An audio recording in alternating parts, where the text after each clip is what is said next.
nunca poner o anteponer los impuestos antes que el negocio. La cola no mueve al perro. Los impuestos no pueden mover tu negocio. Tu driver no tiene que ser necesariamente el identificar. ¿Cómo hago para que los impuestos cambien y en función de eso mover mi negocio? Me parece que los empresarios exitosos tienen la cualidad y la virtud de identificar cuál es su negocio, dónde generan valor, cuál es el valor que aportan a la sociedad, qué es lo que venden, cómo lo venden, en ser exitosos en esa planeación, en la venta, y por supuesto que los impuestos serán una consecuencia. Me parece que eso es lo más valioso, el de entender cuáles son las problemáticas de los clientes. La carrera de contaduría, la realidad es que invita a trabajar desde los primeros semestres. Esta es una carrera no de velocidad, sino de resistencia. La institución me dio la oportunidad de ver cómo se desarrollaban un socio enfrente de un cliente, de cómo apoyábamos a los clientes, cómo les dábamos esa posibilidad de encontrar alternativas donde ellos veían problemas. Algo que caracteriza es el hecho de tener esta capacidad de resiliencia y dos, una capacidad de adaptarte rápidamente a los cambios. La parte más importante dentro de la organización, el ir migrando de esa parte técnica a esa parte de asesoría y convertirte verdaderamente en un asesor de negocios con el cliente. El éxito de un asesor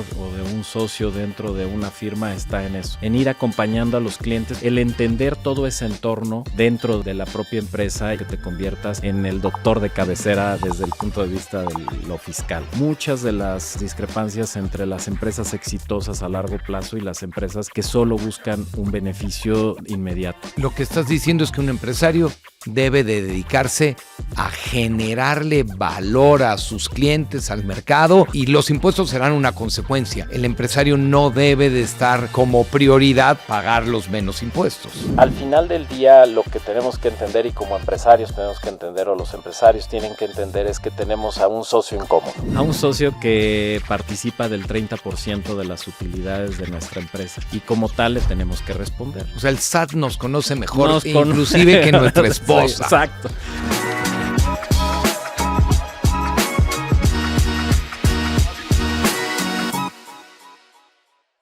Bienvenidos al Playbook del Empresario, el podcast del IPADE. Soy Antonio Casanueva, profesor del IPADE, y todos los días muchos empresarios recorren las aulas, los jardines, los pasillos del IPADE con la intención de perfeccionar sus habilidades directivas para transformar organizaciones y que esas empresas transformen la sociedad. Este podcast lo creamos con la intención de escuchar las historias de los directores, los socios, las emprendedoras, las empresarias vinculadas con el IPADE que nos pueden inspirar, enseñar, hablar de sus fracasos, de sus éxitos, de las decisiones difíciles. Creemos que escuchándolos aprenderemos y nos inspiraremos para tratar de transformar cada uno de nosotros a nuestras organizaciones. Y hoy un gran amigo, Arturo Camacho. Arturo es socio de Deloitte, experto en impuestos, presidente de su generación del IPADE, así que es un placer conversar con él, darte la bienvenida, Arturo. Gracias por acompañarnos. Bienvenido a tu casa, bienvenido al IPADE. Muchísimas gracias, Toño. Encantado de estar aquí y compartir este espacio que además lo han hecho increíble y me parece que nos acercan con muchas de las personas que de repente pues no tenemos la posibilidad de platicar todos los días. Entonces, enhorabuena y encantado de estar por acá. Arturo, llevas más de 25 años en Deloitte, en una época donde ya no se dan esas carreras largas, ¿no?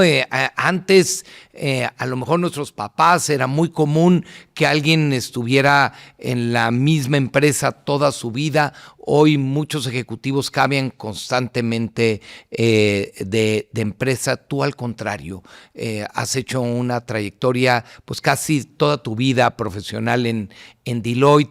¿Qué has encontrado en Deloitte para permanecer ahí? Sí, Toño, mira, la verdad es que desde muy temprana época y la carrera de contaduría, la realidad es que invita a trabajar desde los primeros semestres, ¿no? Y ustedes lo saben, la realidad es que yo empecé trabajando en Grupo Bimbo, en una gran institución, una empresa sumamente importante, ¿no? Y lo hemos visto en el paso de los años. Y empecé justo en el área de impuestos, pero algo que quizá me movió a cambiarme a Deloitte y en ese momento a pensar en hacer una transición a una firma en lugar de estar en una empresa o del lado del empresario fue el hecho de que tomé por ahí algún curso para titularme y en donde estuvieron un par de profesores muy destacados, a los cuales aprecio mucho y les tengo mucho cariño todavía porque son colegas. Y eran justamente un socio y un gerente de Deloitte que daban el curso de impuestos, ¿no? Para todos nosotros y para estar trabajando con nosotros. Y entonces, en ese sentido, cuando yo los vi y vi un poco el potencial, pues la verdad es que me encantó, me encantaba la clase y en algún momento hubo la oportunidad de platicar y me invitaron al despacho.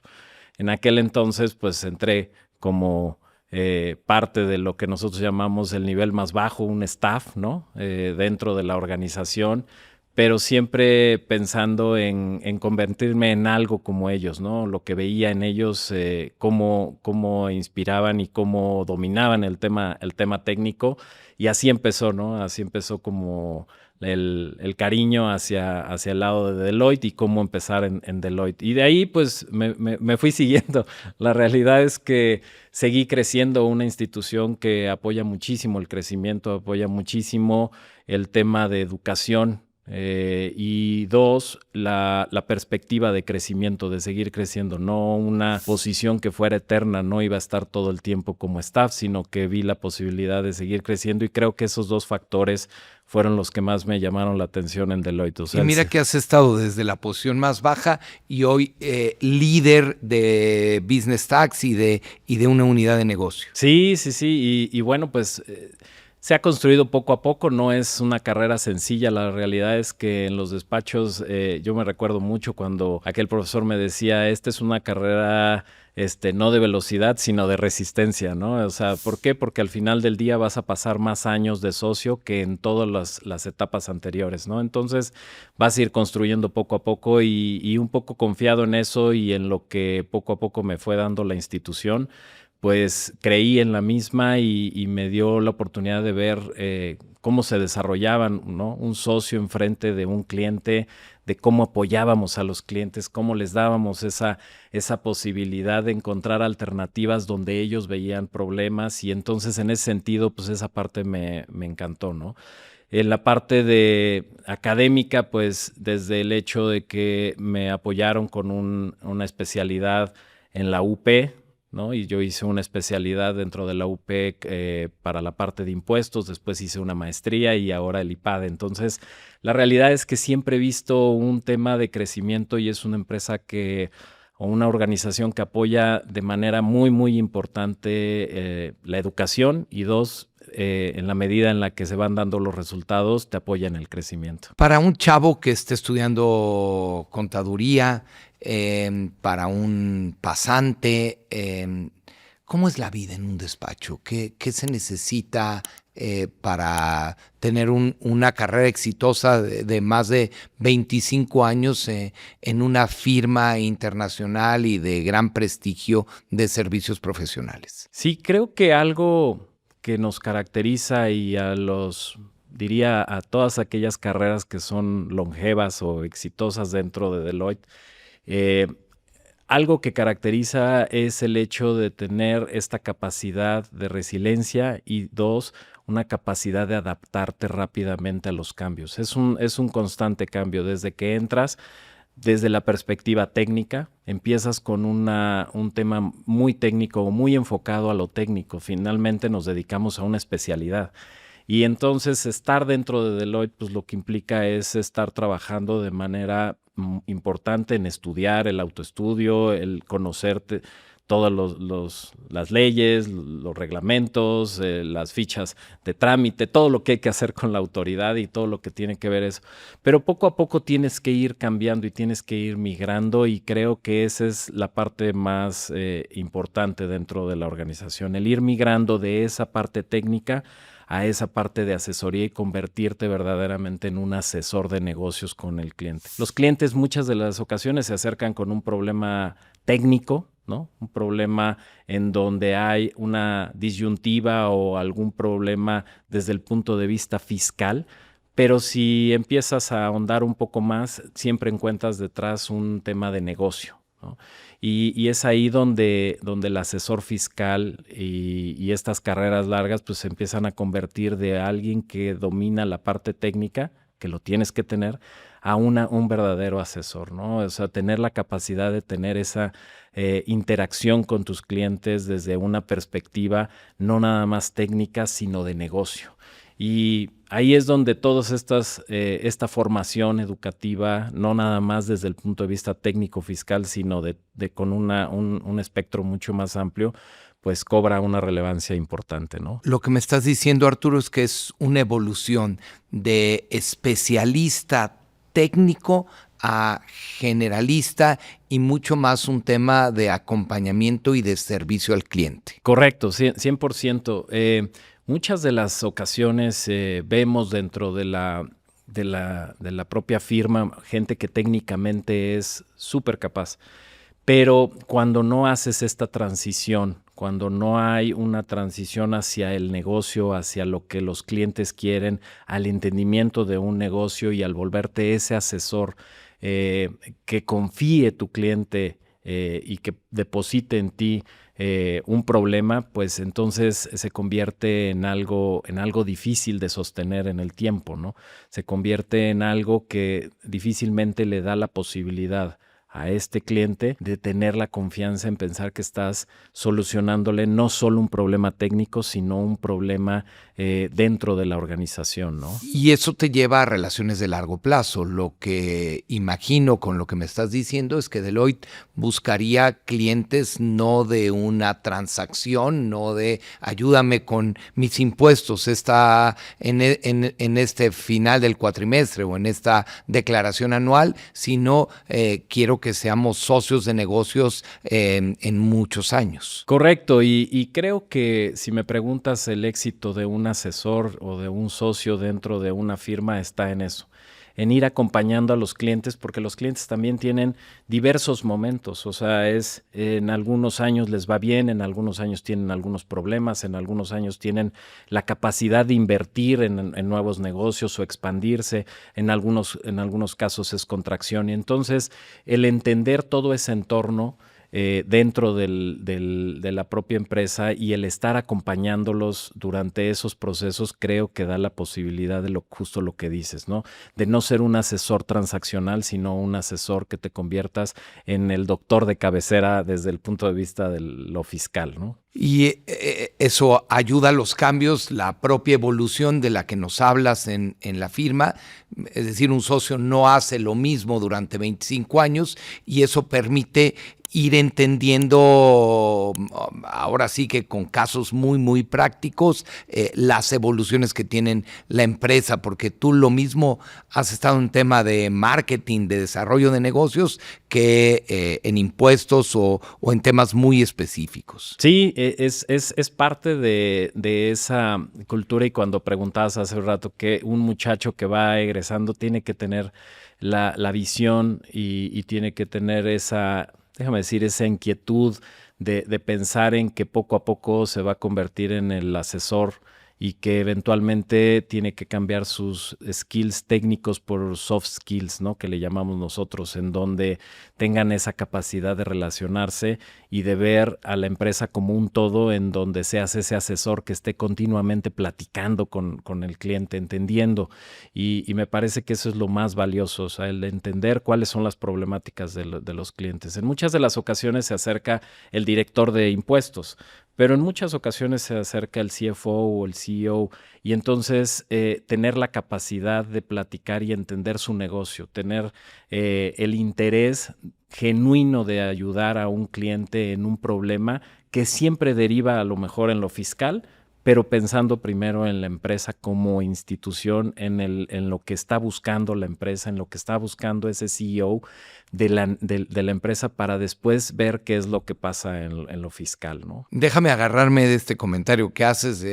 Dices, siempre deriva en lo fiscal. Me acordé de esta famosa película del abogado del diablo, sí, donde dice que hay dos cosas que nos llegarán a todos, la muerte y los impuestos, ¿no? Entonces, sí, no quiero perder la oportunidad de hablar con un experto fiscal de impuestos, Arturo. La realidad es que a mí me gusta utilizar de repente una frase con mis clientes cuando estamos platicando algún problema o cuando están platicando alguna transacción y le digo, la cola no mueve al perro, o sea, los impuestos no pueden mover tu negocio, tu driver no tiene que ser necesariamente el identificar cómo hago para que los impuestos cambien y en función de eso mover mi negocio.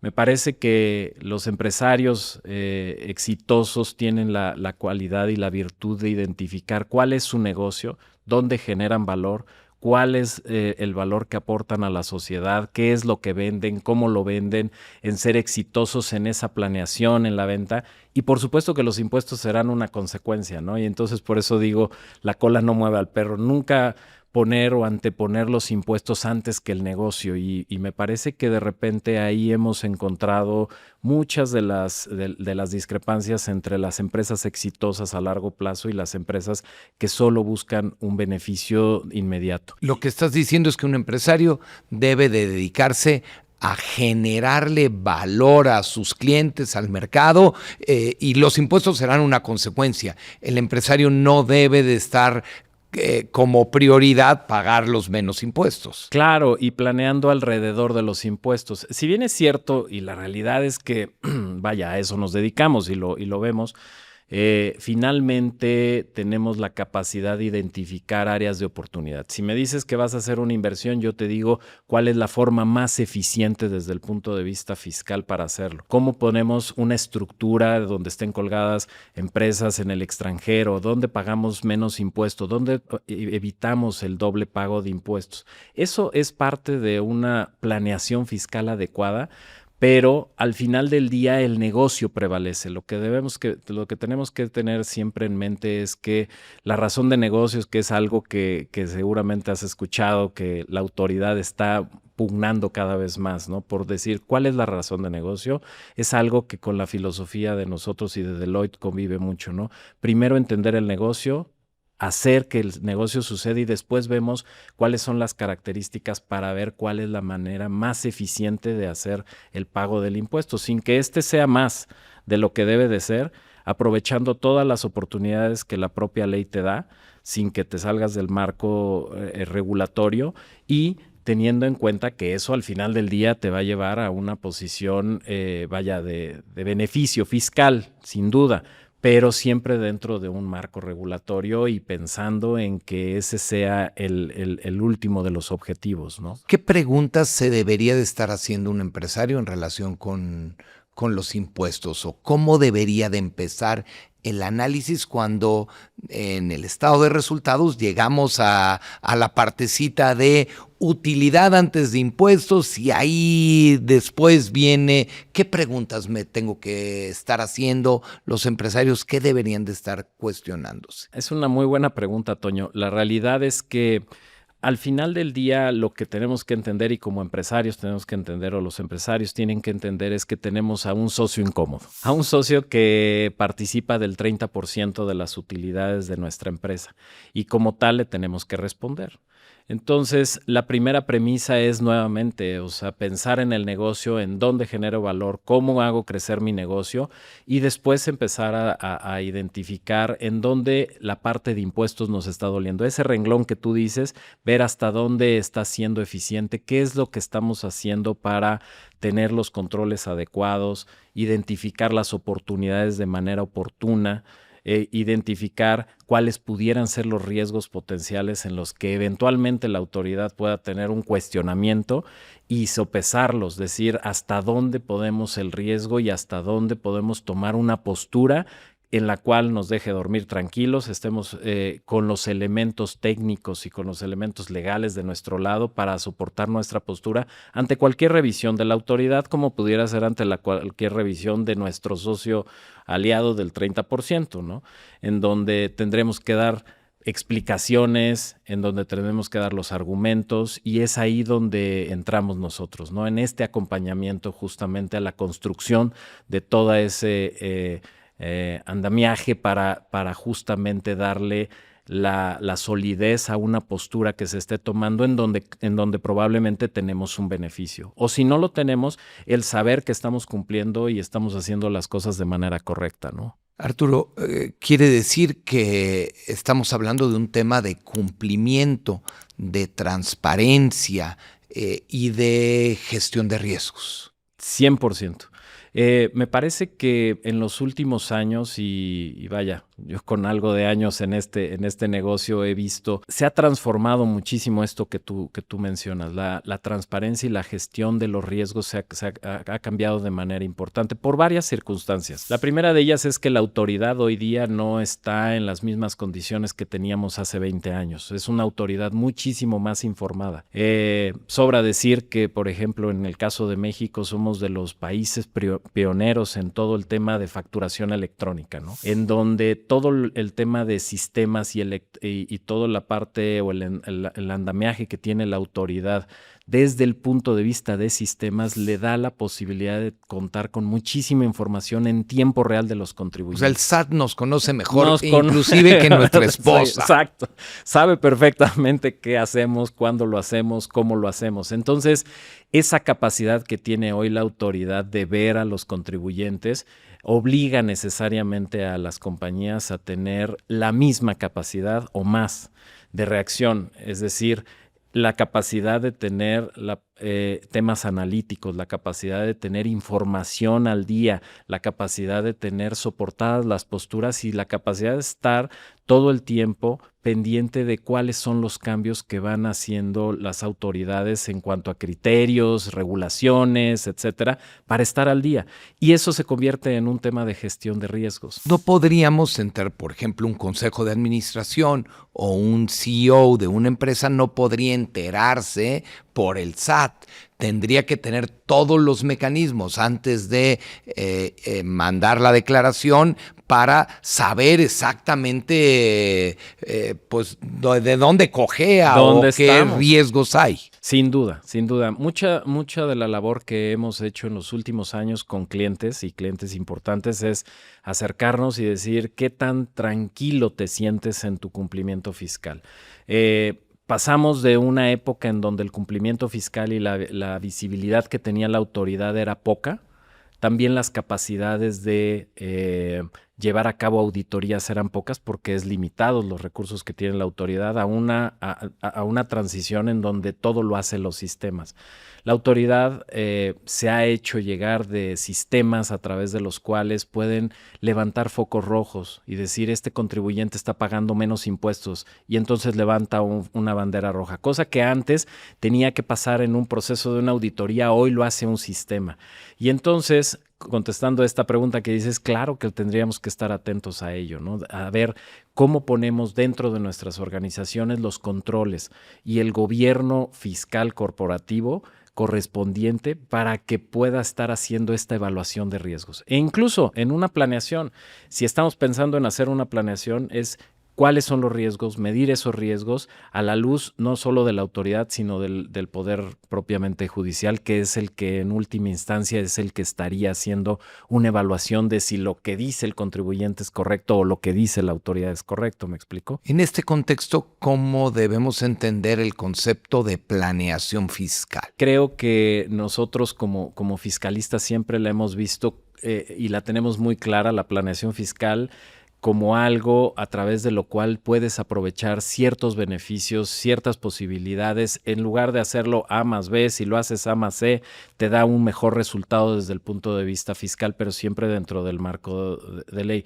Creo que la confusión ahora viene mucho en la parte en donde empieza el empresario a pensar en una evasión fiscal, en donde empezamos a buscar dónde está el resquicio, la trampa o dónde puedo tener un beneficio a corto plazo versus una planeación estructurada que cuente con todos los elementos técnicos para soportarla, ¿no? Entonces, esta disyuntiva que de repente vemos y se acercan muchos de nuestros clientes a preguntarnos, oye Arturo, oye Deloitte, ¿cómo es que ves esta planeación, ¿no? Y entonces decimos, bueno, pues la vemos muy agresiva por esto y esto, porque no hay el soporte adecuado, porque técnicamente no le atiende la razón. Pero al final del día, el empresario es el que tiene la decisión de si irse por el camino A o el camino B. ¿Cuál de los dos le va a dar el mejor beneficio a largo plazo? Y creo que ahí es donde centramos en muchas de las ocasiones la discusión. Cuando dices que no es lo mismo planeación fiscal que evasión, quiere decir que hay algunas rayitas que no deberíamos de cruzar. Correcto. A veces la línea es muy delgada. Y déjame decirlo, la realidad es que también nos encontramos en un mundo en donde de repente, desgraciadamente, se acercan con los empresarios, pues algunas personas que no tienen la ética correspondiente para dar una asesoría fiscal o dar una verdadera asesoría de planeación fiscal, ¿no? Se acercan y pintan toda la estructura muy adecuada con temas técnicos que probablemente el CFO, el CEO no dominan al 100%. Y entonces terminan creyendo. En algunos casos terminan creyendo, o porque algún empresario se juntó con otro en alguna comida y le dijo, mira, yo estoy haciendo esto para tener mayores eficiencias, deberías de escucharlos. Y en ese punto, en ese acceso, desgraciadamente, insisto, pues se ha dado que muchos profesionales que se dedican a la asesoría fiscal de repente no se acercan con las mejores intenciones, ¿no? Entonces debe haber una ética en toda práctica de asesor fiscal o mis valores deben de estar perfectamente alineados con los asesores o con las firmas a las que yo contrato. Creo que es esto segundo que señalas, ¿no? O sea, es decir, ¿cuál es mi valor? ¿Qué es lo que busco como empresa? ¿En dónde puedo tener verdaderamente esos beneficios y cómo los puedo tener? ¿Y con quién me alío? ¿No? Entonces, hay de todos los niveles. No necesariamente con esto quiero decir que solo las grandes firmas son las que asesoran de manera correcta. No. Hay empresas pequeñas, hay despachos pequeños que tienen una ética que vale la pena y que los escuchamos y que a menudo nos los encontramos, Toño, en discusiones cuando atendemos a un cliente de manera común. Y entonces las discusiones son técnicas y son realmente discusiones de valor. Yo creo que ahí es donde el empresario tiene que buscar el encontrar esa fuerza, en buscar sí tener varias opiniones, pero que sean opiniones calificadas. No necesariamente tiene que ser de una firma grande, puede ser de un muy buen asesor, ¿no? Un hombre, como decimos, despacho nosotros, ¿no? O una firma grande, pero que al final sean estos valores los que representen y los que imperen dentro de la sociedad. Preguntarse, ¿estamos haciendo lo correcto? Tenemos la posibilidad, en caso de que la autoridad nos venga, de tener la cara para sentarnos y vernos frente a frente y decir, estoy haciendo esto y estos son los argumentos, o no tenemos esa posibilidad. Y creo que en esa línea es delgada a veces, ¿no? Porque parece fácil el hecho de entrar a un esquema en donde pues compres una factura y digas no pasa nada y te regresen el dinero de otra forma, o estructuras muchísimo más complejas que vemos hoy día, en donde el empresario tiene que tener ese colmillo, esa sensibilidad de decir hasta dónde tenemos la posibilidad de defender esto, ¿no? Arturo, vivimos en un contexto acelerado, cambios geopolíticos, modificaciones tecnológicas, altísima incertidumbre. Todo eso condiciona los negocios y por lo tanto condiciona el quehacer de una firma o de un asesor fiscal. Sin duda, sin duda. La realidad es que en los últimos años y con todo el tema de tecnología hemos visto una evolución importante en cuanto a los servicios, ¿no? Y me parece que nuevamente el asesor que pretenda llamarse como tal asesor fiscal, pues tiene que entender ese contexto, ¿no? Hacia dónde se están moviendo todos los aspectos geopolíticos, todos los aspectos regulatorios, incluso el cambio de criterios de la propia autoridad. Un criterio que hace algunos años era válido para la autoridad, hoy puede ser que no.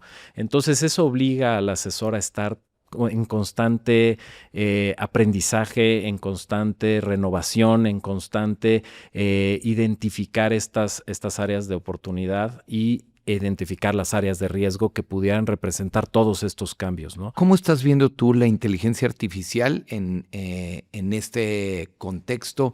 ¿Qué está haciendo Deloitte para adaptarse pues a la inteligencia artificial y a lo que nos está modificando en nuestro quehacer empresarial? Creo que tocas un punto muy relevante y que creo que todas las organizaciones hoy lo traen en la mente, ¿no? El tema de inteligencia artificial y cómo utilizarla.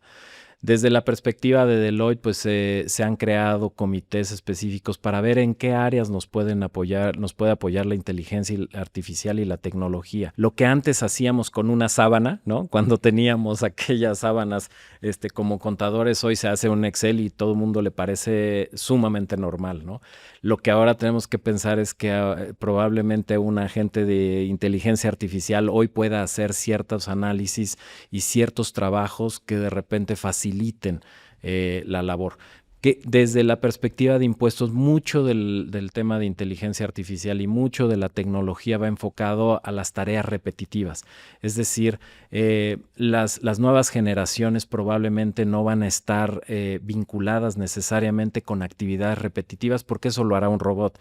Un chequeo de una información, la revisión de facturas, la revisión de un cálculo en específico lo hará un robot. Lo que tenemos que tener es la capacidad de entender el resultado que deriva de ese proceso, ¿no? Y entonces, con ello, ¿qué quiero decir? Que pues prácticamente cambiará la forma en la que nos capacitamos. O sea, si bien es cierto, ya habrá un robot que haga eso, la realidad es que cómo lo interpretas y cómo lo llevas a tu cliente, pues eso es lo que tendremos que trabajar de manera importante. Vemos la inteligencia artificial como algo que nos va a ayudar dentro de nuestros procesos, como algo que va a facilitar nuestro quehacer diario, pero al final del día pensamos que en la medida en la que llevemos valor a nuestros clientes, el resultado de preguntarle a ChatGPT cuál es la tasa de retención de un pago al extranjero será diferente a lo que un asesor pueda hacer, ¿no? Y ahí es donde está el valor agregado, ¿no? Es decir, no es una amenaza, es una adaptación dentro de estas muchas adaptaciones que has visto en más de 25 años. Sí, lo vemos como una adaptación que probablemente a nosotros, siendo socios y teniendo la estructura como la tenemos en la firma, en donde pues los socios son los que más años tenemos, los que más hemos visto, pues nos va a costar más trabajo. La realidad es que lo que vemos es a las nuevas generaciones, todo este tema de tecnología e inteligencia artificial es algo con lo que conviven todos los días, con lo que trabajan todos los días y se les empieza a hacer mucho más fácil. De tal manera que algo que tenemos que tener siempre presentes como socios o como empresarios o como CFOs es el escuchar a las nuevas generaciones, dónde están los retos, dónde están las oportunidades, cómo podemos implementar una buena idea de alguien que se le ocurrió al último nivel y el tratar de establecer los mecanismos para que dentro de la institución haya voces que puedan levantar la mano y decir esto lo podemos hacer diferente, ¿no? Pero déjame verlo en el sentido contrario. ¿Cómo formar a esos chavos que están entrando hoy a las firmas? ¿Tienen todavía que saber lo básico? Si bien es cierto que ellos a lo mejor ya no harán los cálculos a mano como los hacíamos cuando empezamos a trabajar tú y yo, ¿seguirán teniendo que entender la partida doble?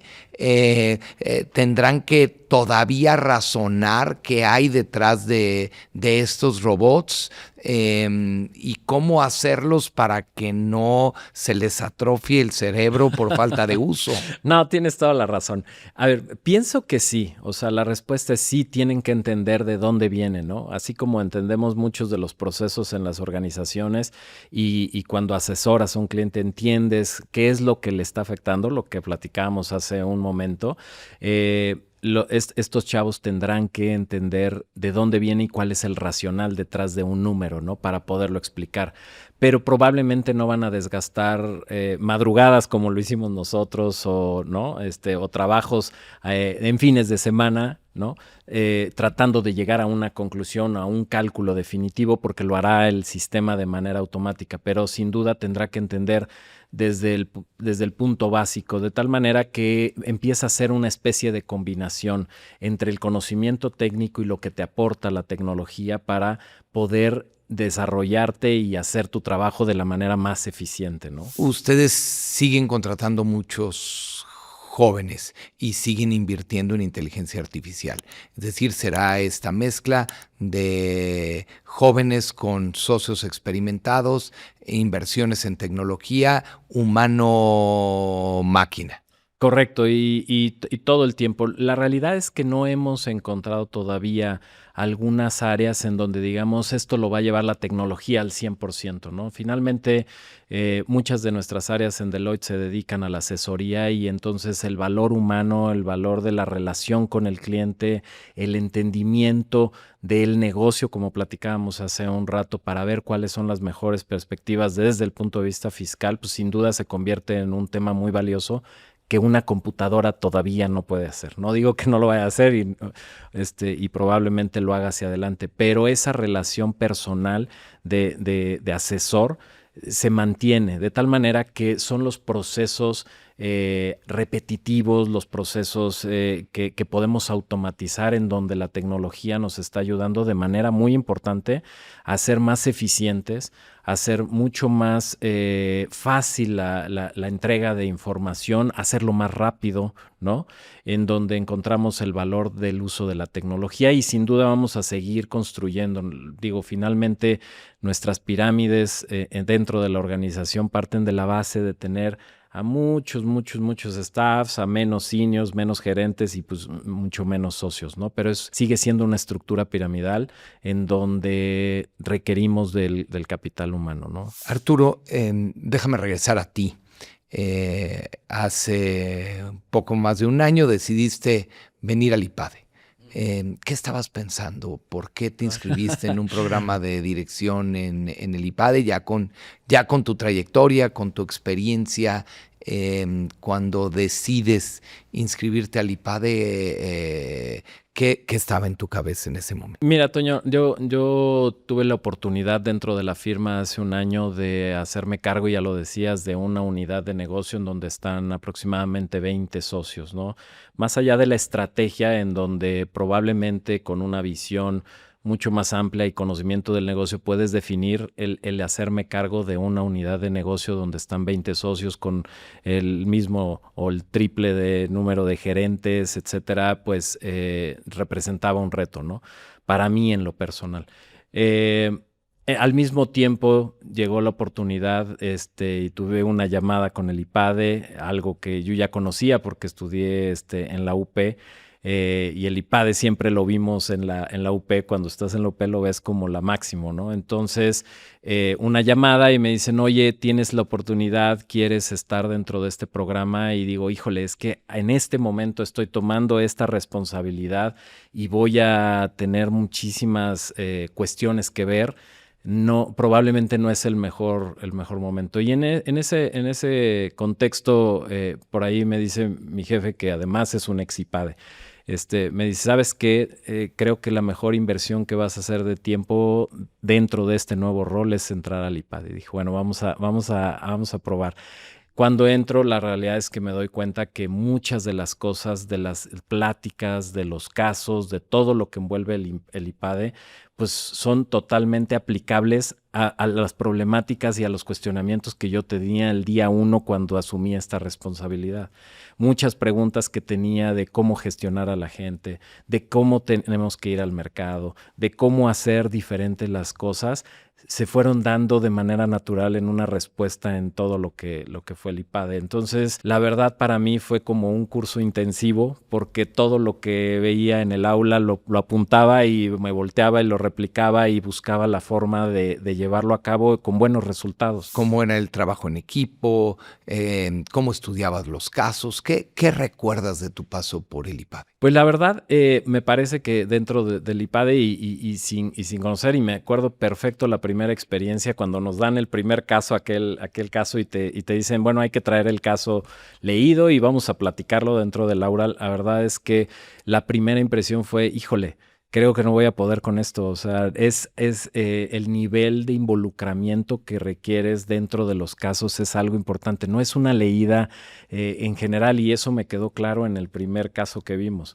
¿Qué hice después? Pues sí, ponerle mucho más énfasis al estudio de los casos. Sin duda le tienes que dedicar tiempo, y probablemente tiempo personal, ¿no? En muchas de las ocasiones al estudio, pero el analizar los casos y el empezar a entender cómo era la dinámica te da también la posibilidad de irlo haciendo cada vez mucho más fácil. Encontrar dónde están los temas álgidos, dónde están los temas de discusión, el sentarte con tu equipo y entre todos tratar de construir un consenso que muchas de las ocasiones no se da, porque tú tienes una opinión y yo tengo otra, y al final del día pues es algo que tenemos que respetar, pero empezar a lidiar entre esa situación de, déjame llamarle entre paréntesis, conflicto, ¿no? Sin que necesariamente nunca haya llegado a ser un conflicto, pero el poner tu posición y tu postura, pero también el saber escuchar y el escuchar otras perspectivas. Desde mi perspectiva, pues yo estoy muy involucrado con la parte financiera, la parte de impuestos, las discusiones van de ese tenor.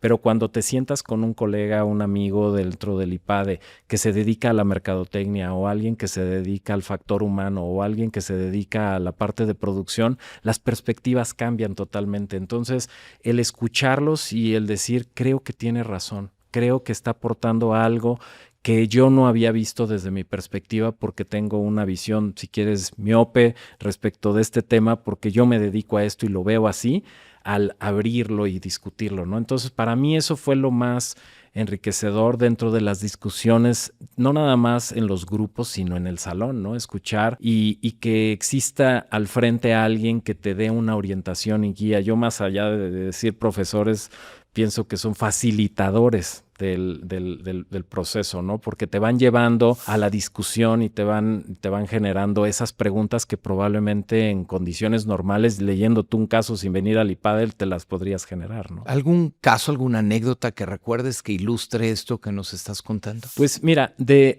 como decías hace un momento, yo tuve un paso dentro de la organización en la parte comercial. Aparte de ser socio, me confirieron el honor, digamos, de llevar la parte comercial en lo que es impuestos. Y cuando platicábamos y cuando veías muchos de los casos, sobre todo los de mercadotecnia, y me acuerdo perfecto los de Marta, donde te llevan y te empiezan a cuestionar y te empiezan a decir, ¿y tú crees que es de una forma? Y Marta nos orientó y nos fue diciendo el caso, por ejemplo, puedo recordar el caso de Tajín, o puedo recordar muchos de los casos de mercadotecnia que además me parecieron fascinantes, porque le encontraba un sentido a lo que ella estaba diciendo, ¿no? Cómo le ofrecemos valor a nuestro producto, cómo agregamos valor, cómo es la cadena de decisiones, en fin, una serie de cosas y de metodologías que empiezas a entender y que cuando las quieres aplicar y las llevas a tu realidad, pues el punto es que le encuentras mucho sentido, mucha congruencia dentro de esto, ¿no? Y en algunos casos algunos decían, no, pues oye, que Tajín vaya hacia el extranjero, no, porque es una marca que es mexicana, y entonces empiezas a tener ese tipo de discusiones que te abren un horizonte mucho más de lo que tú pensabas. Tú vienes con el caso estudiado y diría, vienes al 10% de lo que es en realidad lo que vas a ver y lo que vas a discutir dentro de. Arturo, déjame ahora hablar del otro punto de vista. Yo tuve la suerte de convivir contigo yo como profesor, como IPADE, y verte interactuar, y todo esto me lleva a hablar de liderazgo, de tu capacidad de liderazgo, de tu estilo, sobre todo de tu manera de generar concordia. Lograste a toda la generación unirla, inclusive, bueno, porque el programa es largo y van pasando distintos momentos, tú lograste siempre la cooperación, ir mucho más allá y evitar fricciones, ¿Eres así también con tus equipos de trabajo, con los ecosistemas, siempre buscando la concordia, la cooperación, la ayuda mutua? Sí, la verdad me gusta mucho, o sea, me gusta, de repente pienso tomar esos roles de tratar de ser el mediador, ¿no? Dentro de esto, pero algo fundamental y me parece en todos los equipos es, y algo que veo con recurrencia en los liderazgos, es que de repente cuando tomas una posición de liderazgo piensas en ti, y cuando piensas en ti y lo que haces lo haces pensando en un beneficio en lo individual, creo que pierdes al resto. Pasan dos cosas. La gente se da cuenta que estás haciendo algunas cosas en beneficio propio, y la segunda es que pierdes credibilidad.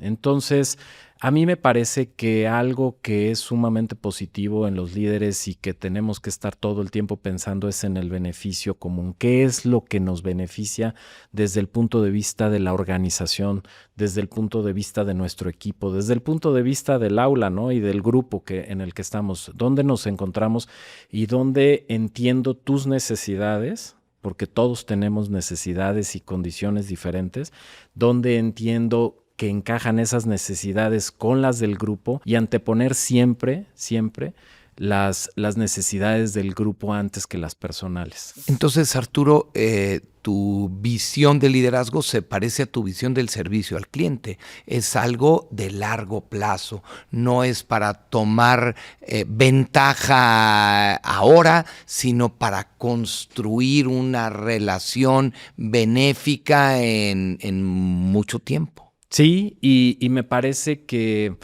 cuando logras entender y ponerte en los zapatos del otro, sea que sea un colaborador a otro nivel, o sea un par, o sea un compañero de salón, y te pones en los zapatos del otro y empiezas a entender cuáles son esas cosas que lo motivan a seguir adelante, que lo motivan a estar dando el extra, y lo tratas de combinar con el beneficio que podemos tener desde el punto de vista colectivo, pues al final del día es un ganar-ganar, ¿no? En muchas ocasiones no se logra. O sea, en muchas ocasiones puedes topar con pared, pero me parece que la razón siempre la tiene el hecho del beneficio común más que el beneficio de una persona en lo individual. Cuando diriges equipos o cuando diriges a algún grupo de profesionales, lo que tienes que estar pensando es en cuál es lo mejor para todos, qué es lo mejor para la institución, y en función de eso dictar o tratar de empezar a influir. Me parece también que en ocasiones cuando llega alguien con un punto de vista muy personal o con una necesidad muy individual y le antepones todo lo que significa esa decisión individual respecto de la colectiva, siempre termina un poco, déjame decirlo así, cediendo, ¿no? Decir, esto es lo que nos beneficia desde un punto de vista colectivo. Entonces el líder tiene la responsabilidad de hacerle ver a todos el panorama completo. Nosotros decimos así, o bueno, me gusta esta frase, es ver más el bosque que el árbol, ¿no? En donde la toma de decisiones tiene que ser pensando en todas las aristas, el beneficiar una posición una actitud, un negocio en específico, tenemos que pensar en cuáles son los impactos que pudiera generar en nuestra gente, en la organización, en el cliente, respecto de un todo, ¿no? Entonces, a mí me gusta hacer de esa forma y pienso que eso me ha facilitado en muchas de las ocasiones las discusiones, porque cuando piensas en lo colectivo siempre es mucho más fácil que se te dé la razón. Arturo, en este todo hay una parte muy importante en ti que es la familia. No están la gente para saberlo, pero bueno, yo quería tener esta entrevista casi desde que fue la graduación del IPADE, desde que te escuché con un discurso brillante, pero tu prioridad siempre es Mariana, Montserrat, tu hijo Arturo, y estaban en el Mundial, los llevaste a ver los partidos a Boston, a Nueva York, al Estadio Azteca. ¿Cómo es tu relación de familia? ¿Cómo es el Arturo papá? ¿Y qué características tiene cómo se vincula el Arturo socio, el Arturo que sirve a los clientes, el Arturo líder con el Arturo papá, el Arturo esposo? Bueno, para mí y desde casa y siempre ha sido con mis padres, el apoyo familiar es sumamente importante. Para mí, mi familia, mis hijos, mi esposa, mis padres, mis hermanos, siempre han sido un apoyo incondicional. No me veo en una posición como la que hoy tengo si no tuviera el apoyo en casa de una persona que es mi esposa y que lideré a ella desde su trinchera toda la parte de casa, ¿no? Y organiza y guía y pone ciertos límites a los niños, etcétera, ¿no? La verdad es que es un trabajo en conjunto. Quizá de repente es un trabajo que no brilla tanto, ¿no? Como lo decimos, aquellos casos en donde brilla más el que está en una posición de socio, de líder, etcétera, que la mamá que está en casa, pero no me veo sin ese apoyo, ¿no? ¿Es compatible el trabajo de una firma de servicios profesionales? Es conocido como de altísimo rigor, de mucha demanda, de viajes. ¿Se puede ser exitoso en el trabajo y al mismo tiempo exitoso en la familia? Pienso que sí, no sé, y a lo mejor tendríamos que invitarlos a ellos para que pudieran decirlo, pero pienso que sí, o sea, tendrás que encontrar esos momentos y me parece que como todo en la vida tiene que ser un equilibrio, ¿no? Y tienes que buscar o tenemos que buscar, no es fácil, pero tenemos que buscar ese equilibrio, ¿no? Déjame con ejemplos, déjame preguntarte con ejemplos concretos. El año pasado tuviste nuevas responsabilidades en el trabajo. Te teníamos un día a la semana aquí en el IPADE, una tarde, una mañana, y estudiando y además con la intensidad con la que hiciste el IPADE y además pues tenías la responsabilidad de tu familia. ¿Qué tanto les contabas a tus hijos lo que estabas haciendo en el IPADE, tu nueva responsabilidad en el trabajo, la relación con tus clientes? ¿Cómo es el diálogo con tus hijos? Pues es un diálogo abierto porque además me parece estas nuevas generaciones, lo pienso así, son muy, muy, muy ávidas en tratar de saber, ¿no? En qué estás haciendo, por qué estás yendo, y me recuerdo perfecto la pregunta de Arturo un día que me dice, oye, ¿pero vas a volver a estudiar? ¿Por? ¿Que no ya habías acabado? Entonces empiezas a explicarle un poco de qué va y por qué lo haces y entonces empiezan a entender que de repente te ven una mañana muy temprano, un domingo, 7 de la mañana en un escritorio leyendo los casos y entonces tienes que buscar ese espacio. Lo que traté durante este tiempo pues sí es de hacerme el espacio suficiente para el IPADE, pero siempre explicándoles qué es lo que estaba pasando, ¿no? Y que también iba a ser un tema temporal, o sea, que no iba a ser toda la vida y que no iba a ser algo que durara todo el tiempo, sino que me tenían que apoyar en este lapso y lo entendieron muy bien. También es cierto que el primer domingo me recuerdo perfecto que dije, hoy no podemos salir porque tengo que leer los casos y en la semana pues está muy complicado con el trabajo. Entonces se volteó mi esposa y me dijo, bueno, está padre, pero ¿cuánto tiempo vamos a estar así, no?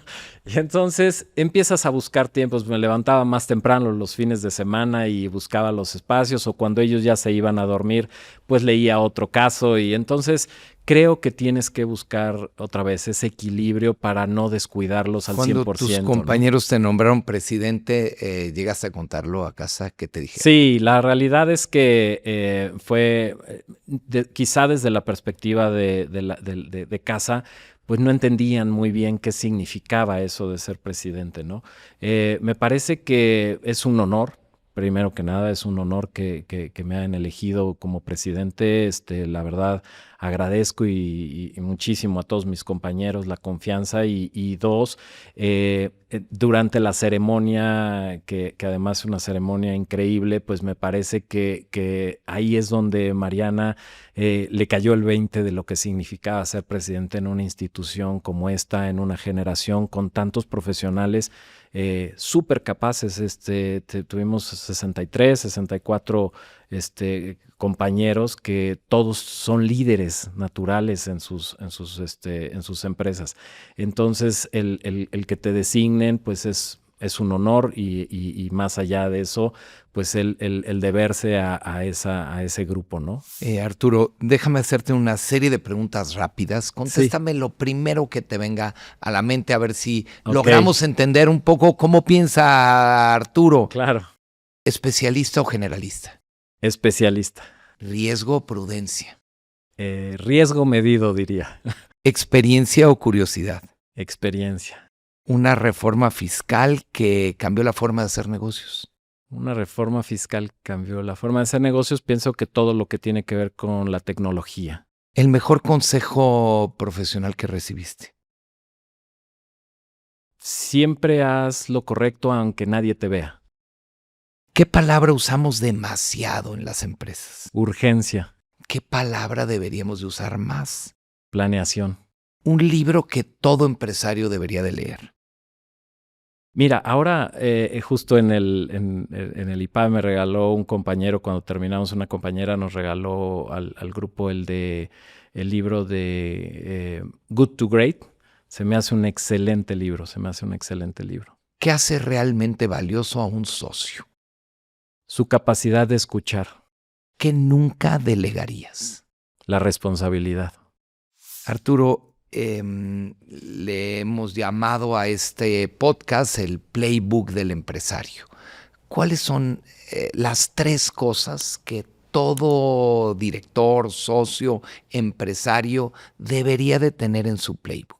Es una buena pregunta y pienso que la primera es hacerte llegar de equipos que sean lo suficientemente capaces de retarte. En la medida en la que te haces llegar de equipos bien capacitados, de equipos que te aporten valor y que te lleven a un tema de exigencia, al final del día te van a responder, pero también tú tienes y tendrás que estar pensando todo el tiempo en crecer. Es uno de los factores. Los equipos para nosotros y para mí en lo particular es lo más importante, el capital humano. Nosotros nos dedicamos a la prestación de servicios y nosotros vendemos nuestro talento. Entonces los equipos y el talento es algo fundamental. 2, quizá lo que platicamos y hemos estado esbozando dentro de esto, la honestidad como líder respecto a tu grupo, que sea siempre pensando en el beneficio común. Cuando piensas en el beneficio común,